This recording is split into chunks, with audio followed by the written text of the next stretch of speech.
جس شخص پر صدقہ فطر واجب ہے، اس پر بقرہ عید کے دنوں میں قربانی کرنا بھی واجب ہے۔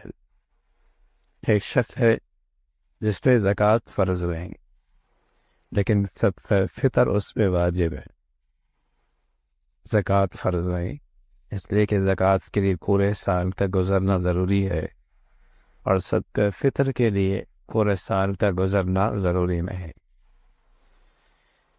تو اگر اس کے بعد اتنی رقم ہے کہ وہ صاحب نصاب ہے اور عید کے دنوں کے اندر اس کے پاس ہے، تو اس شخص پہ صدقہ فطر واجب ہے، حالانکہ سال اس رقم پہ نہیں گزرا۔ تو اسی طرح جس شخص پہ صدقہ فطر واجب ہے، اس پر عید الاضحیٰ کے دنوں میں قربانی بھی واجب۔ ضروری نہیں کہ وہ ایسا مالدار ہے کہ اس نے زکوٰۃ بھی ادا کرنی ہے، ضروری نہیں ہے، لیکن صدقہ فطر اگر اس پہ واجب ہے تو اس پر قربانی کے دنوں کے اندر قربانی بھی واجب ہے۔ اور یہ وجوب گھر کے ایک فرد پر نہیں ہے۔ اگر بیٹا اس حیثیت کا ہے، بالغ ہے، بیٹی کے پاس 1 تولہ آدھا تولہ سونا ہے، واجب ہے، میاں بھی ہے، بیوی بھی ہے، ابا بھی ہے، اماں بھی ہے، تو ان سب کی اگر حیثیت ایسی ہے کہ ان پہ صدقہ فطر واجب ہے، تو سب پر علیحدہ علیحدہ قربانی بھی واجب ہے۔ سارے گھر کے لیے ایک قربانی کر دینا یہ کافی نہیں۔ اور سبحان اللہ، بات خوش نصیب ہوتے ہیں جنہیں اللہ نے خوشحالی دی ہوتی ہے اور سمجھتے ہیں کہ یہ نیکی ایسی ہے جو ان 3 دنوں میں نصیب ہوتی ہے، پورے سال میں نصیب نہیں ہوتی، اور نیکی بھی ایسی کہ ہر بال پہ نیکی ہے، تو وہ کیوں نہ ہو کہ اس موقع پہ یہ نیکی کثرت سے کی جائے۔ تو پھر وہ قربانیاں کثرت سے کرتے ہیں، اللہ کے نبی کی طرف سے، صحابہ کی طرف سے، اولیاء اللہ کی طرف سے، اپنے گئے ہوئے ماں باپ کی طرف سے، اپنی نابالغ اولاد کی طرف سے، اور یہ ساری قربانیاں نفلی ہوتی ہیں۔ کمائی کا موسم ہے، ایسی نیکی کا موسم پھر 1 سال کے بعد نصیب ہوتا ہے، اللہ نے خوشحالی دے رکھی ہے، تو ایسے لوگ کثرت سے قربانی کیا کر۔ خود اللہ کے نبی صلی اللہ علیہ وسلم نے عید الاضحیٰ کے موقع پہ ایک مرتبہ 100 اونٹ ذبح کی۔ کوئی کہے کہ معاشی طور پہ اس کا تو بڑا نقصان ہوتا، اتنی رقم جو ہے وہ خیرات کر دیتے، کسی کی شادیاں کرا دیتے، کسی کا علاج کرا دیتے، کوئی مسجد بنا دیتے، کوئی ہسپتال بنا دیتے، حالانکہ اس وقت اقتصادی اور معاشی حالت کیا تھی، لیکن اتنی کثرت سے قربانی، سبحان اللہ۔ اور یہ کیوں کی جا رہی ہے؟ اللہ کو راضی کرنے کے لیے۔ اور سچی بات ہے کہ مسلمان کی تو ایمان ہے، وہ مولا راضی ہو گیا تو ساری معاشی اور اقتصادی وسائل بھی حاصل ہو سکتے ہیں، اور اگر وہی ناراض ہو گیا تو اقتصادی اور معاشی کے جتنے نقصے ہیں وہ بنے بنائے بھی اجڑ جائیں، ساری پلاننگ فیل ہو جائے۔ اور اصل مقصود اللہ کے ہاں یہ ہے کہ اس کے دل میں اللہ کے حکم کی عظمت کتنا ہے، اس نیکی کی عظمت کتنی ہے، جس قدر اس کے عظمت پر اہمیت سے کرے گا، اللہ کے یہاں اس پر قبولیت ہوئی۔ تو یہ قربانیاں مسلمان اس موقع پہ کثرت سے کرتے ہیں۔ تو جس شخص پر صدقہ فطر واجب ہے، اس پر بقرہ عید کے دنوں میں قربانی کرنا بھی واجب ہے۔ اگر اتنا مال نہ ہو جس پر صدقہ فطر واجب ہوتا ہو تو اس پر قربانی واجب نہیں، لیکن پھر بھی اگر کر دے تو بڑی ثواب کی بات۔ میں نے کیا نابالغ اولاد کی طرف سے، بچی کی طرف سے، بچی کی طرف سے، ماں باپ دنیا سے چلے گئے، ان کی طرف سے قربانی واجب نہیں ہے، سعادت مند اولاد کے پاس خوشحالی ہے، ان کی طرف سے بھی کرتا ہے، یہ سارے ثواب انہیں ملتا ہے۔ خود اللہ کے نبی صلی اللہ علیہ وسلم نے اپنی امت کی طرف سے قربانی کی ہے، اور امت، سبحان اللہ، امت کا یہ فرد اپنے نبی سے محبت کا اظہار کرتا ہے، آپ علیہ الصلوۃ والسلام کی طرف سے قربانی کرتا ہے۔ کچھ قربانی تو گھر میں کر لیتا ہے، اور سبحان اللہ کچھ قربانیاں دور دراز علاقوں میں کرتا ہے، اور غریب اور ضرورت مند لوگوں تک اس کی گوشت بھی پہنچ جاتا ہے۔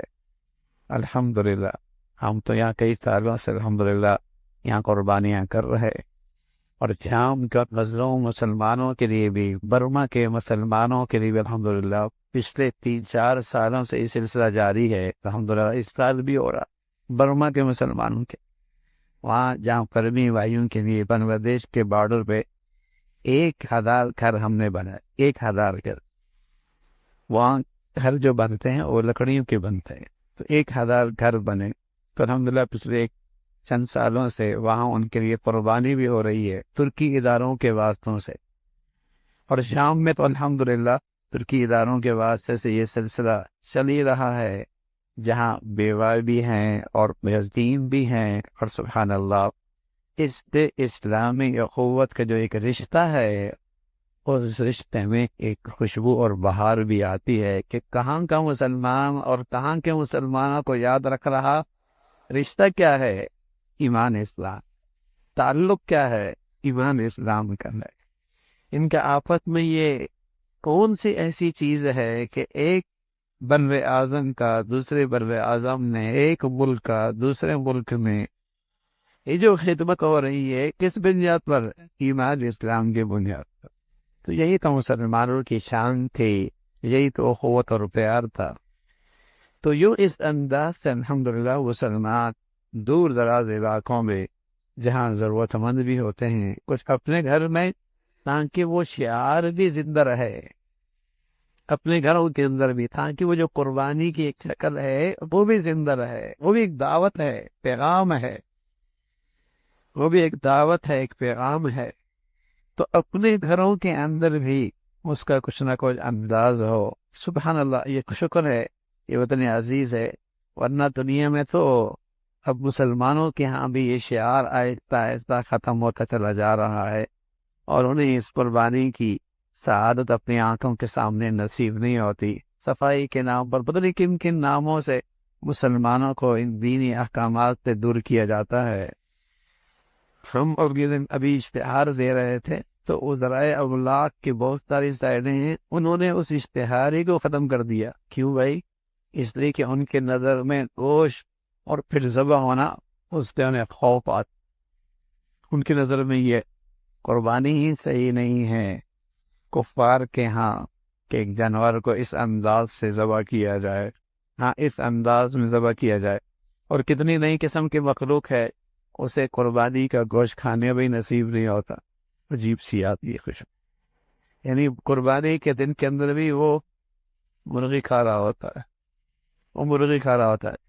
ہمارے بزرگ تھے شیخ الحدیث رحمۃ اللہ علیہ، تو فرمایا کرتے تھے حضرت حسین احمد مدنی رحمۃ اللہ علیہ کے ہاں، ان کے ہاں یہ قربانی کا گوشت سبحان اللہ ایک خاص دعوت کے موقع پہ رکھا جاتا تھا، اور یہ حضرات گوشت کو سکا کے پورا سال استعمال کرتے تھے۔ بلکہ اگر آپ 30 سال پیچھے چلے جائیں تو بڑی بوڑھیاں گوشت کو سکا لیا کرتی تھی، دھاگوں پہ بار رکھتی تھی، اور پھر اس کو پورا سال کم از کم چند مہینے اس کو استعمال کرتے تھے۔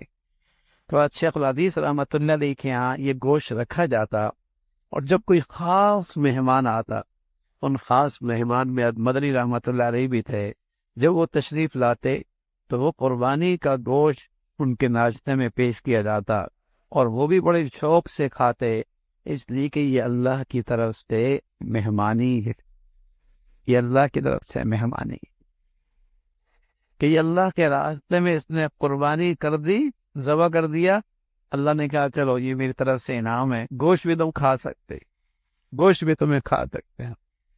تو یہ بڑی برکت والا گوشت ہوتا ہے، اس کے اندر بڑی شفا ہوتی ہے، اس میں بڑی صحت ہوتی ہے۔ تو یہ عجیب مسلمانوں کے پاس دولت ہے، سبحان اللہ، نیکی بھی ہے، اجر بھی ہے، اور ساتھ ساتھ اس گوشت کے اندر اللہ رب العزت کی طرف سے ایک خاص انعام بھی ہے گوشت کی شکل میں۔ تو یہ قربانی شاعر اسلام میں سے ہے، شاعر اسلام میں سے ہے۔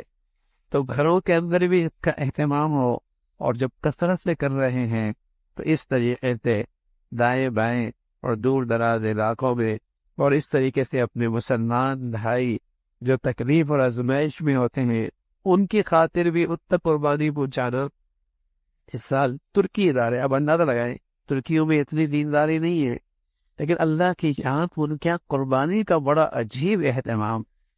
یعنی اس دفعہ ایک ترکی ادارہ جو ان کے ہاں ایک مذہبی ادارہ کہلاتا ہے دیانت، جو پورے ترکی کے جن کے پاس مساجد ہیں، پوری ترکی کا نظام ان کے پاس ہے، سرکاری ادارہ ہے، وہاں کا مذہبی امور وزیر اس کا سربراہ ہوتا ہے۔ اس دفعہ پاکستان میں ہمارے ساتھ یعنی ہمارے تعاون سے پاکستان میں مل کر 1000 گائیں کر رہا، 1000 گائیں، 1000 گائیں، یہ تقریباً 7000 قربانیاں وہ پاکستان میں کر رہا ہے، اور ساری قربانیاں تقریباً سندھ کے اندر اور ان کے دیہاتوں کے اندر ہم نے اس کا اہتمام کیا ہے۔ اسی طرح دوسرا ادارہ ہے ان کا، ایک ہلال احمر جیسے ہمارا ہے TRC، تقریباً وہ بھی 600 گائیں ہمارے ساتھ مل کر، تو جب ہم وہاں قربانیاں کر رہے ہوتے ہیں، سبحان اللہ، وہ کہتے ہیں جب یہ لوگ کر رہے ہیں